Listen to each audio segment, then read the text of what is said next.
Parlons maintenant d'estimation d'une proportion par intervalle de confiance. La proportion, c'est un pourcentage. On peut s'intéresser à la proportion de Québécois qui vont voter pour un tel candidat, qui sont favorables à la hausse des frais de scolarité, la proportion de machines qui vont tomber en panne, la proportion de poutres qui vont se briser ou qui ne vont pas résister à la charge. Il y a plein d'exemples. Chaque fois qu'il y a une estimation d'un pourcentage, à partir d'un échantillon, donc l'objectif c'est que on connaît, il y a une proportion dans la population, cette proportion elle est inconnue, on va l'estimer à partir d'un échantillon. Donc, dans la population, la proportion ou le pourcentage, c'est le nombre d'individus satisfaisant le critère que nous cherchons, par exemple le nombre d'individus qui sont favorables à la hausse des frais de scolarité, ou bien qui vont voter pour un tel candidat. C'est très utilisé en politique, l'estimation des proportions comme ça d'individus qui vont voter pour tel ou tel candidat, notamment à l'approche des élections. Il y a beaucoup de sondages où on fait des estimations de ce type. Donc, c'est le nombre d'individus qui satisfont les critères sur le nombre total d'individus dans la population. Bien sûr, un individu, ce n'est pas forcément une personne, ça peut être une machine, ça peut être une tige métallique, une poutre, ça dépend de la population. Est-ce que c'est une population d'individus? Ce sont les citoyens canadiens ou c'est l'ensemble des poutres fabriquées par une usine, etc. Mais en tous les cas, c'est ça la proportion ou le pourcentage. C'est le nombre d'individus qui satisfont les critères sur le nombre total d'individus dans la population. Mais souvent, pour des raisons diverses, on ne peut pas accéder à toute la population. On prend un échantillon. Donc, la vraie proportion dans la population, on va la noter P. Dans un échantillon, on peut faire la même chose, c'est-à-dire estimer le pourcentage, la proportion demandée, on va la noter P chapeau. Le symbole P chapeau, on l'utilise comme un estimateur pour désigner le fait que ce soit un estimateur. Si je le mets sur P, ça veut dire P chapeau, c'est un estimateur de la vraie proportion dans la population.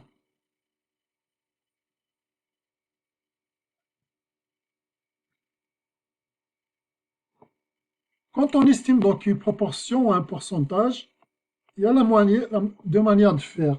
Soit on donne un estimateur ponctuel, dans ce cas-là on prend juste la proportion dans l'échantillon, on va dire que la proportion dans la vraie population, ben approximativement ça va être pas mal proche de la proportion dans notre échantillon, surtout si la taille de l'échantillon est grande. Mais une deuxième manière d'estimer la proportion, c'est de donner un intervalle de confiance, de dire que la proportion, elle est entre, par exemple, la proportion d'individus qui vont voter pour un tel candidat, admettons, elle est entre 52% et 63%.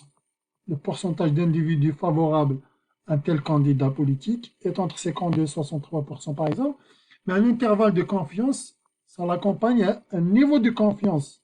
La probabilité que ça soit vrai, la probabilité que la vraie proportion d'individus soit dans cet intervalle. Donc un niveau de confiance, 1 moins alpha, bien un risque d'erreur alpha. Le niveau de confiance en général, on prend 95%, les intervalles classiques, 95 ou 99%. Par moment, on prend 90%, etc.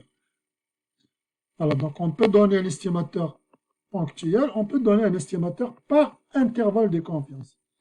Dans ce cas-là, pour donner un estimateur par intervalle de confiance, on a besoin de quelques informations sur la loi de probabilité, de la proportion échantillonnale, etc. Ceci est donné par le théorème central limite pour une proportion.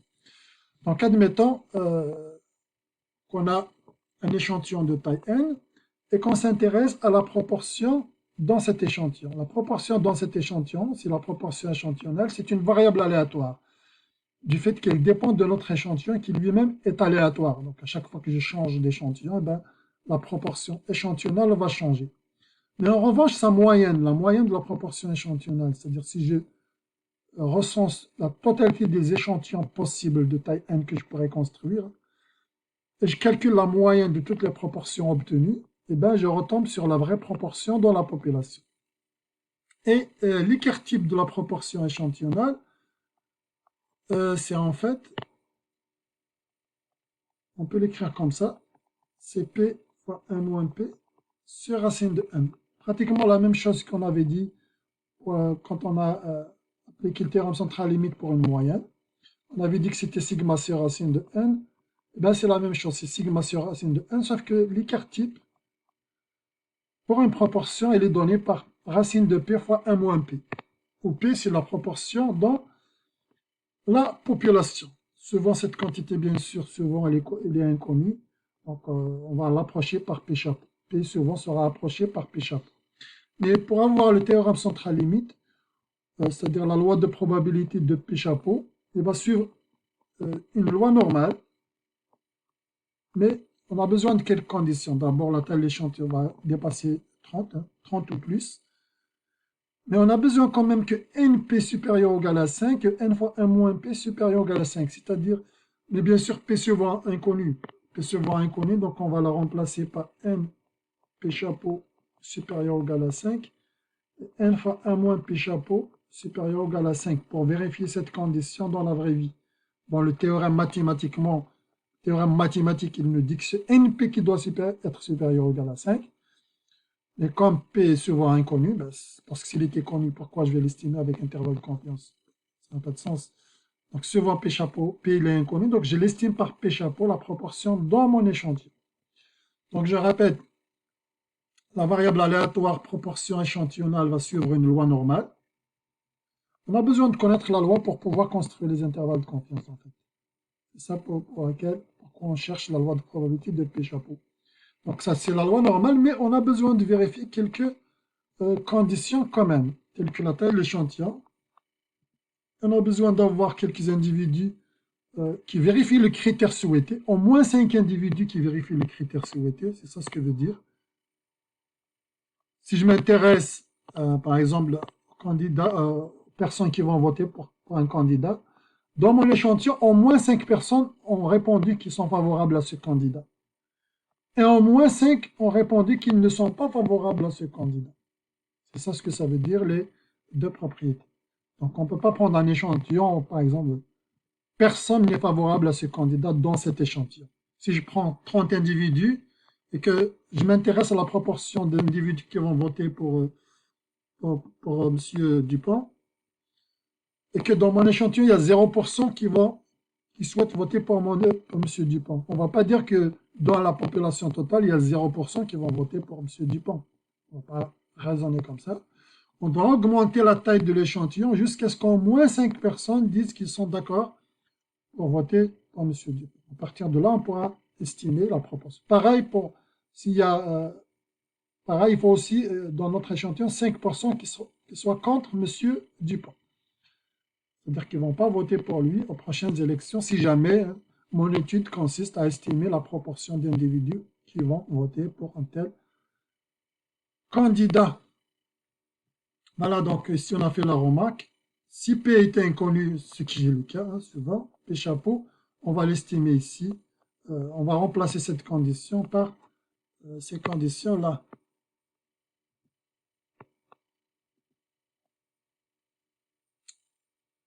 Donc, donnons quelques exemples. Des 3500 étudiants d'un cégep, 22% sont inscrits en sciences de la nature. Donc la proportion, la vraie... donc là, on a toute la population des étudiants du cégep.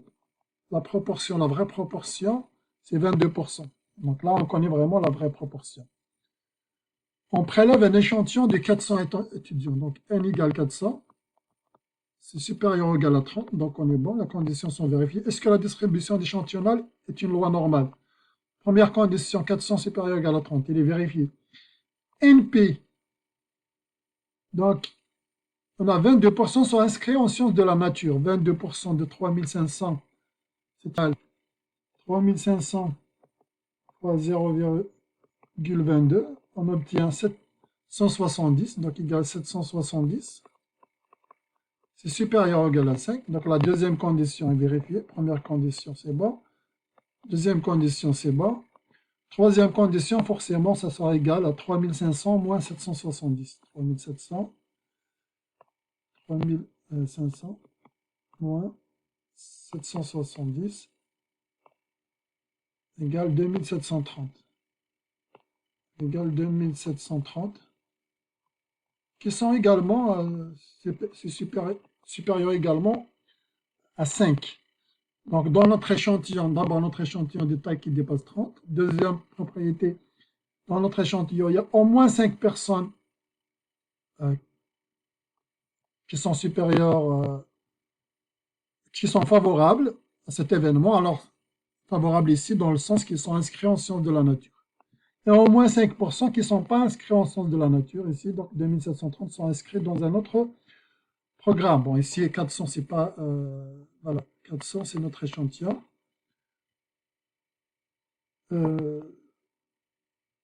Voilà, donc d'après ces propriétés, P chapeau,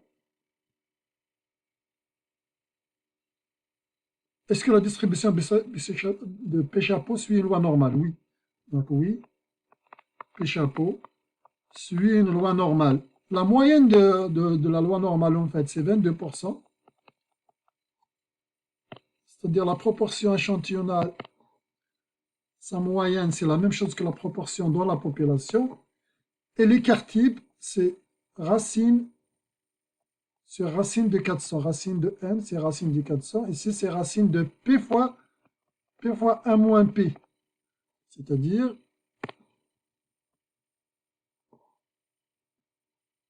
la proportion, c'est racine de... donc l'écart type ici, l'écart type, on va avoir racine de 0,22 fois 1 moins 0,22. C'est ça l'écart type. Après, on peut le traduire en pourcentage, si vous voulez, en multipliant par 100. Mais on peut dire juste, c'est ça l'écart type. Racine de p fois 1 moins p divisé sur racine de la taille de l'échantillon. Donc, vous pouvez calculer ça. Mais on a répondu à la question qui dit, est-ce que ça suit une loi normale? Oui, ça suit une loi normale de moyenne 22%, ou bien 0,22. Et d'écart type, racine de cette quantité sur racine de 400. Oh, donc on a répondu de façon anticipée à la question. Donc oui, ici vous pouvez dire oui, ça suit une loi normale, oui, ça suit une loi normale. Et la loi de probabilité, vous l'écrivez ici.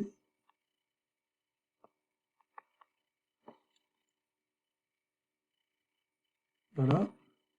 Encercler la valeur que l'on a très peu de chances d'obtenir comme pourcentage échantillonnal. En fait, en général, l'échantillon, le pourcentage échantillonnal, c'est-à-dire la proportion dans l'échantillon, va être pas mal proche du vrai pourcentage dans la population. Plus on s'éloigne, surtout si la taille de l'échantillon est grande, comme c'est le cas ici avec 400, donc la proportion dans l'échantillon va mettre très très proche de la vraie proportion. Donc, s'il y a une proportion qui est très loin de la vraie proportion de la population, il y a très peu de chances qu'on la retrouve dans un échantillon. Par exemple, 4,3%. Il est très loin de 22%. Donc 25 à peu près proche, 18 à peu près proche, mais 14, c'est loin. C'est la valeur la plus lointaine de la vraie proportion. Donc, si je prends un échantillon au hasard, il y a très peu de chances que je trouve une proportion proche de 14,3%. Il y a beaucoup plus de chances que je trouve une proportion proche de 22%, étant donné que la loi normale en fait de la proportion échantillonnale, c'est une loi centrée en 22%. Donc si la moyenne échantillonnale est quelque part ici, il y a plus de chances qu'elle soit proche de la moyenne 22%. Plus je m'éloigne, il y a moins de chances de l'obtenir. Plus je m'éloigne de 22%, il y a moins de chances que ma proportion échantillonnale soit tombe quelque part ici. Il y a de moins de chances à droite et de moins de chances à gauche. Il y a plus de chances ici, vous voyez la courbe est plus haute, c'est-à-dire la probabilité ici, l'aire sur le graphe est très grande. La probabilité que la proportion échantillonnale tombe dans cette zone va être plus grande. Et quand je m'éloigne de la proportion échantillonnale des 22%, l'aire sur le graphe est petite. Donc si je m'intéresse à un intervalle ici, la probabilité que la proportion tombe dans cet intervalle va être quand même pas mal faible. Voilà ce que ça veut dire cette question. Donc encercler la valeur que l'on a très peu de chances d'obtenir, c'est cette valeur qu'on a très peu de chances d'obtenir dans un échantillon pris au hasard dans cette population.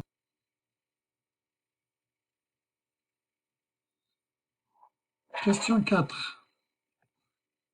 Dans 95% des cas, quelle est la valeur maximale de l'écart entre le pourcentage dans l'échantillon, la proportion dans l'échantillon, et la vraie proportion, c'est-à-dire celle de la population. Dans 95% des cas. Bien sûr, vous savez que la proportion dans l'échantillon va dépendre dans l'échantillon.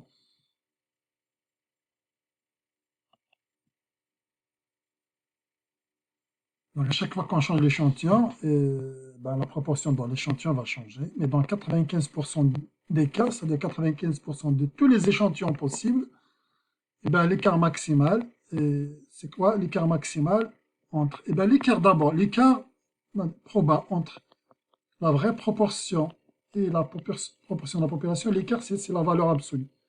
C'est ça un écart, parce que l'écart, c'est une quantité positive. Et je ne sais pas est-ce que la vraie proportion va être plus grande que la proportion de l'échantillon ou vice-versa, donc je mets valeur absolue. L'écart, c'est la valeur absolue de la différence entre les deux quantités. Donc on s'intéresse en fait à la proportion, on peut mettre inférieur ou égal ou inférieur, ça ne change rien pour une loi continue. Égal à 95%, donc c'est 0,95. Dans 95%, quelle est la valeur maximale de l'écart? Donc je sais que la probabilité de l'écart soit plus petite que E, c'est 0,95. Et la question, c'est trouver E finalement. Le moyen le plus facile pour trouver E, en fait, c'est d'utiliser le fait que P chapeau suit une loi normale. Donc, si je divise sur son écart type et sa moyenne, c'est P. Si je divise sur l'écart type de P chapeau, j'obtiens une loi normale sans très réduite, en fait. P chapeau sur... Donc, probabilité, pardon, de P chapeau moins pi sur sigma P chapeau. Sigma P chapeau. Ça va être plus petit ou égal à E sur sigma P chapeau. Ça va être égal à 0,95. Sigma P chapeau, on a dit, on n'a pas écrit ici, mais c'est ça sigma P chapeau en fait, c'est l'écart type échantillonnal, mu P chapeau ici. Donc ici, trouver la moyenne et l'écart type. Donc on peut l'écrire mu P chapeau, c'est la même chose que la proportion. C'est ça, c'est P, c'est 22%. Et sigma P chapeau, l'écart type de la variable P chapeau, on a dit c'est racine de 0,22 fois 1 moins 0,22, je n'ai pas fait le calcul, vous devez le faire vous-même, sur racine de 400. C'est ça la proportion c'est ça l'écart type de la proportion échantillonnale. Et c'est ça, c'est ce sigma chapeau sur lequel je divise cette quantité pour trouver ça. Or, ce rapport-là, on sait que c'est la loi N01, c'est Z, c'est la même chose d'écrire. Probabilité de la variable Z, en valeur absolue, inférieure ou égale à la marge d'erreur sur sigma P chapeau, c'est égal à 0,95. Avec Z, la variable aléatoire Z suit une loi N01. Voilà. Or, pour une loi N01, je sais, avec un niveau de confiance de 95%, je sais que E sur sigma P chapeau, ça va être égal à 1,96. Vous pouvez le vérifier. P de Z, ça c'est la même chose, on a dit. Si je mets P de Z inférieur ou égal à une constante C, c'est la même chose en fait. C'est pareil que, c'est la même chose. Que probabilité de Z plus petit que C est plus grand que C, que moins C. C'est ça ce que ça veut dire. C'est ça ce que ça veut dire. Et on sait que lorsque le niveau de confiance, lorsque cette proba est égal à 0,95, je sais que C, c'est égal à 1,96. Voilà. Notre constante. Et notre constante pour nous, dans ce numéro, c'est E sur sigma P chapeau, qui va être égal donc à 1,96. Et comme sigma P chapeau, on le connaît, on l'a calculé ici. On l'a calculé ici, on peut donner sa valeur. On pourra déduire, en fin de compte, la marge d'erreur. Donc la proportion, l'écart type de la proportion échantillonnale, on peut l'écrire comme ça. On peut l'exprimer en termes de pourcentage, puisque l'écart type il a toujours la même unité de mesure que la variable elle-même. Donc la variable elle-même étant une proportion, donc c'est-à-dire un pourcentage, on peut l'écrire comme 2, si vous voulez. 0,71%. C'est ça l'écart type, la proportion échantillonnale. Et on voit ici, donc à partir de la loi normale, on voit que cette quantité va être égale à 1,96. Réponse, dans 95% des cas, l'écart maximal, ça va être E égale 1,96. Finalement, c'est Z alpha sur 2. Hein. Ça, c'est Z alpha sur 2 fois sigma P chapeau. Fois sigma P chapeau. Et ça va être, je remplace sigma P chapeau tel qu'on vient de le calculer ici. On obtient la marge d'erreur. On obtient 4,06% à peu près. J'exprime en pourcentage la marge d'erreur puisque on est en train d'estimer une proportion. Une proportion, c'est un pourcentage. Donc, voilà la marge d'erreur. Donc, dans 95% des cas, l'écart entre la vraie proportion dans la population et la proportion que je vais trouver dans mon échantillon aléatoire, l'écart maximal, c'est 4,06%. Dans 95% des échantillons possibles qu'on pourrait construire. Donc, on a un niveau de confiance de 95% que l'écart entre la population, la proportion, la vraie proportion dans la population et la proportion que je viens de trouver dans mon échantillon aléatoire ne dépasse pas 4,06%.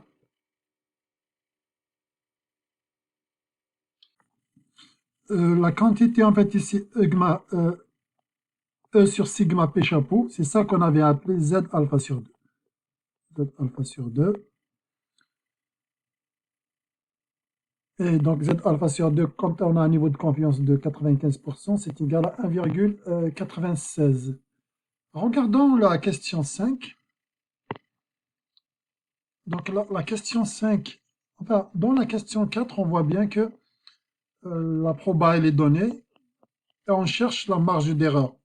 Ce qu'on vient de trouver avec cette formule, finalement, la marge d'erreur, on voit bien que la marge d'erreur, c'est Z alpha sur 2 fois sigma P chapeau. Avec sigma P chapeau, on a dit c'est racine de P fois 1 moins P divisé par racine de la taille de l'échantillon. Dans la question 5, c'est la proba qui est demandée. On connaît la marge d'erreur, 2,5%. On cherche la proba en d'autres termes. On nous demande de trouver, de calculer la probabilité que l'écart entre P chapeau et la vraie proportion P soit plus petit ou égal à 2,5%, c'est-à-dire 0,025. Pour calculer ça, il vaut mieux diviser par sigma P chapeau pour avoir une loi normale. Donc on sait que ça, c'est la même chose que probabilité de P chapeau moins P sur sigma P chapeau, valeur absolue, plus petit ou égal à 2,5% sur sigma P chapeau. C'est la même chose, c'est égal aussi à la probabilité ça.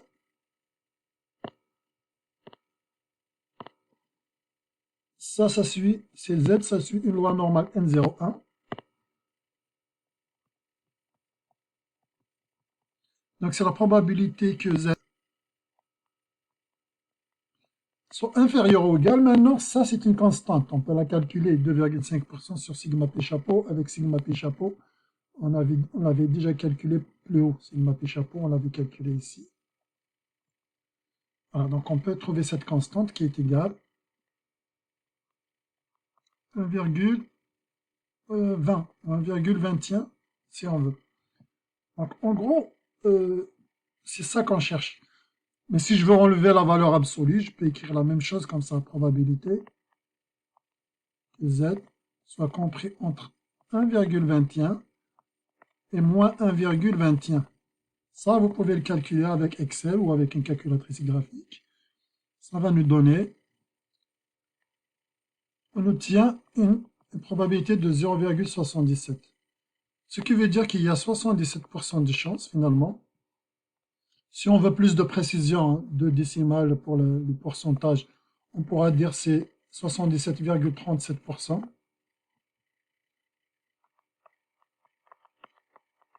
Pourcent de chance qu'il y ait un écart d'au plus égal à 2,5%. Donc l'écart entre la vraie proportion et la proportion dans l'échantillon.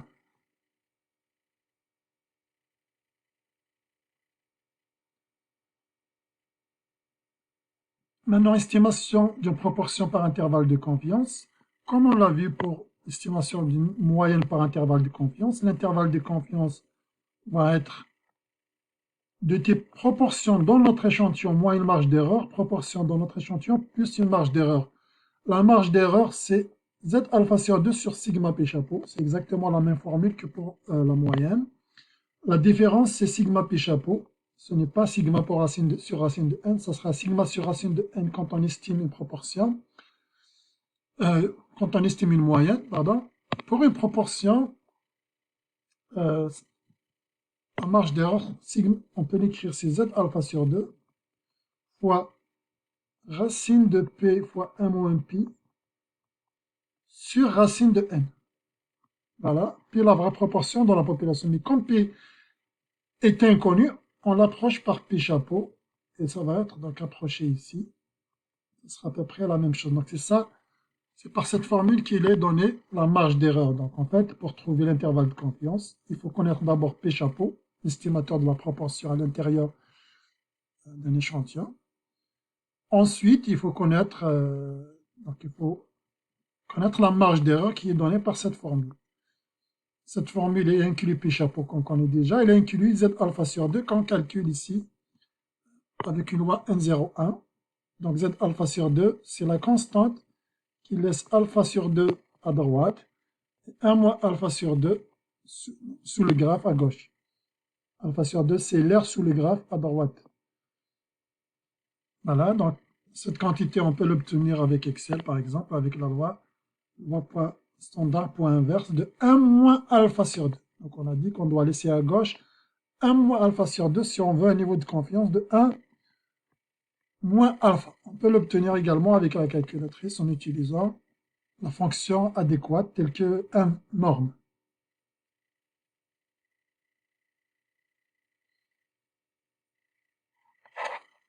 Voilà donc l'intervalle de confiance pour une proportion, mais ça suppose bien sûr qu'on a les conditions nécessaires pour l'application, c'est-à-dire que P chapeau suit une loi normale. Et on avait dit que, donc ici, ça suit une loi normale de moyenne pi, la vraie proportion dans la population.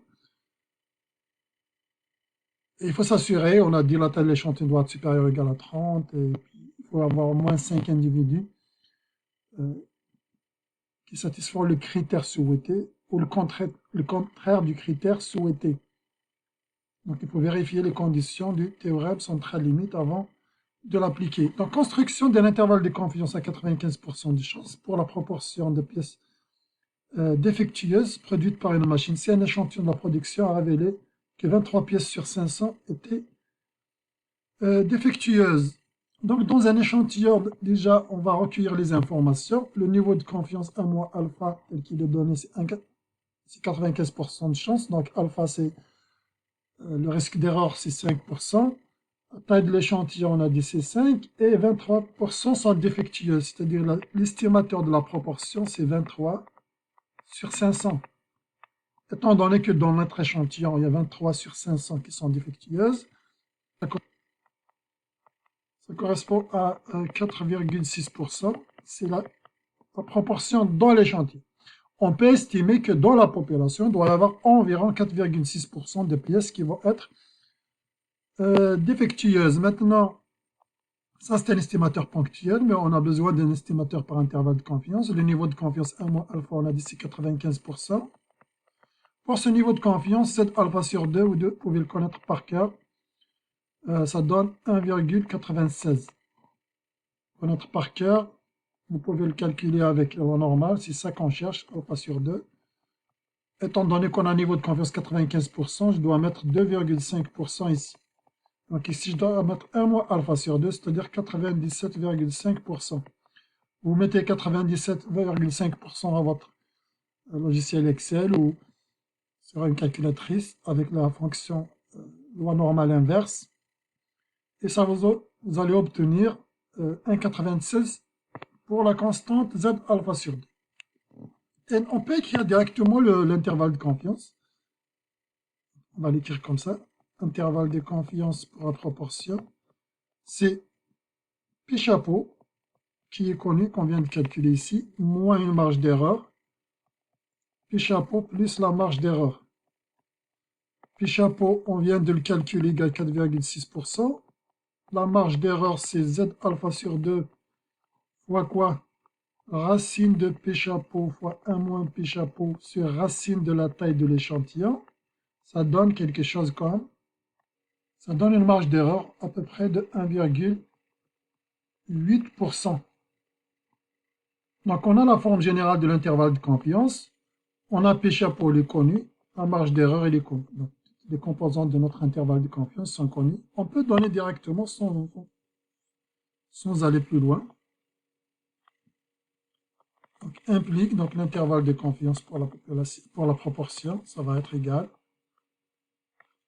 Et on obtient donc l'intervalle de confiance 2,76%, 6,44, c'est-à-dire la vraie proportion de pièces qui sont défectueuses, elle va être entre 2,76% et 6,44%, avec un niveau de confiance de 95%. Il y a 95% de chances que dans la vraie population, dans la totalité des pièces, le pourcentage de pièces défectueuses soit entre 2,76 et 6,44%. Bien évidemment, pour construire l'intervalle de confiance ici pour la proportion, on a appliqué un théorème central limite, c'est-à-dire on avait vu que la taille de la population, déjà la taille de l'échantillon 500, c'est supérieur ou égal à 30, et bien sûr on a vu aussi que le nombre de pièces défectueuses, c'est-à-dire P chapeau fois 500 finalement, égale 23, est supérieur ou égal à 5. L'autre aussi, donc si on veut P chapeau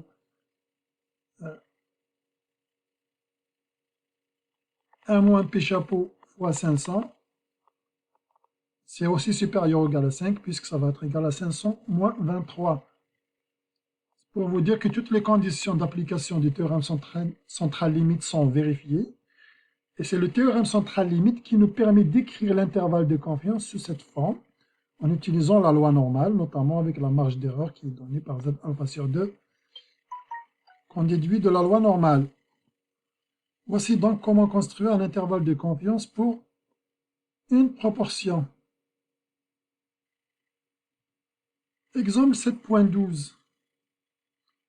Donc on a fait un sondage dans lequel on a posé la question qui fera vos rapports d'impôts cette année. 245 ont répondu qu'ils feront appel à un professionnel. 245 sur 500. Et donc on peut recueillir d'abord les informations.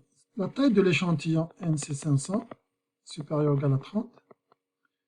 La proportion d'individus qui vont faire appel à un professionnel, c'est 245 sur 500. C'est 49%.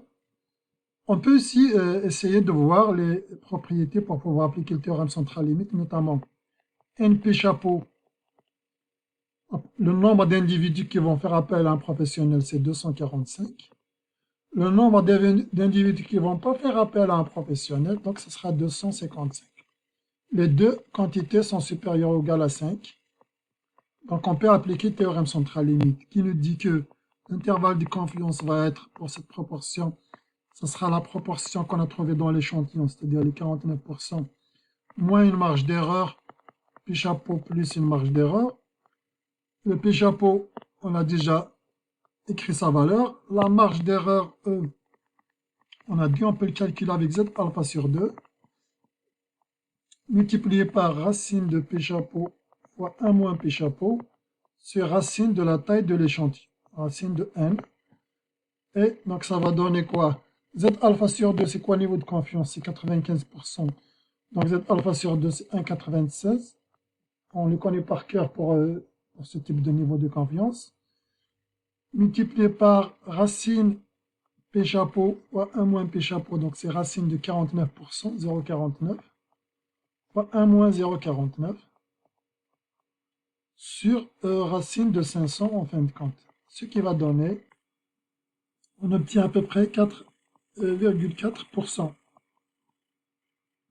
Ça, c'est la marge d'erreur. Donc, on remplace la marge d'erreur dans l'intervalle de confiance. On connaît P chapeau, c'est 49%. On connaît la marge d'erreur, c'est 4,4%. On obtient l'intervalle de confiance.